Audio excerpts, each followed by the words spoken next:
বাংলাদেশ থেকে শিখতে হবে, আমাদের একসাথে হয়ে লড়তে হবে। যদি না লড়ি। কর্মীদের তোপের মুখে সভা ছাড়লেন মিঠুন চক্রবর্তী। টলিউডের আলোচিত অভিনেতা মিঠুন চক্রবর্তী পর্দায় দাপুটের সঙ্গে নিয়মিত অভিনয় করতে দেখা যায় তাকে। পর্দার বাইরে রাজনীতির মাঠেও বেশ সক্রিয় তিনি। বিজেপি রাজনীতির সঙ্গে যুক্ত, এ কারণে প্রায়ই বিভিন্ন সভা সমাবেশে কথা বলতে দেখা যায় তাকে। তবে এবার সেই রাজনীতির মাঠে গিয়েই তোপের মুখে পড়তে হয়েছে এই তারকাকে। গত 23শে ডিসেম্বর ভারতের পূর্ব বর্ধমান জামালপুর ব্লকের পাজরা এলাকায় বিজেপির সদস্য সংগ্রহ অভিযান শুরু হয়। সেখানে দলটির কর্মীদের নিয়ে একটি সভার আয়োজন করা হয়। এতে উপস্থিত ছিলেন মিঠুন। তখন কর্মীদের মধ্যে কথা কাটাকাটি শুরু হলে তা বিশৃঙ্খলার রূপ নেয়। এই সময় সভা থেকে মাইক হাতে নিয়ে কর্মী সমর্থকদের শান্ত হওয়ার অনুরোধ করেন অভিনেতা।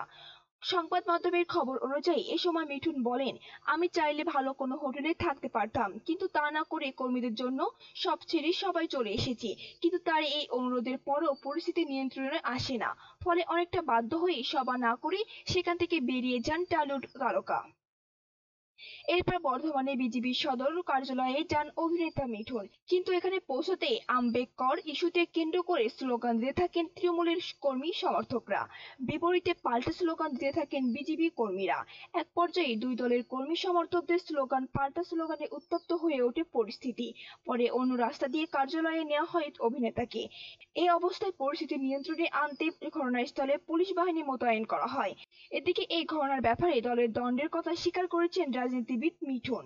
দলের কিছু কর্মীর ওপর ক্ষোভ প্রকাশ করে তিনি বলেন, অনেক কর্মী আছে যাদের দলের প্রতি ভালোবাসা নেই, দলকে ভালোবেসে কাজ করছেন না তারা। মূলত নিজেদের স্বার্থের জন্য দলে যোগ দিয়েছেন সেসব মানুষ। এ কারণে দ্বন্দ্ব বাড়ছে। একজন কর্মীকে পদ দেওয়া হলে অন্যজন তার ক্ষতির চেষ্টা করে।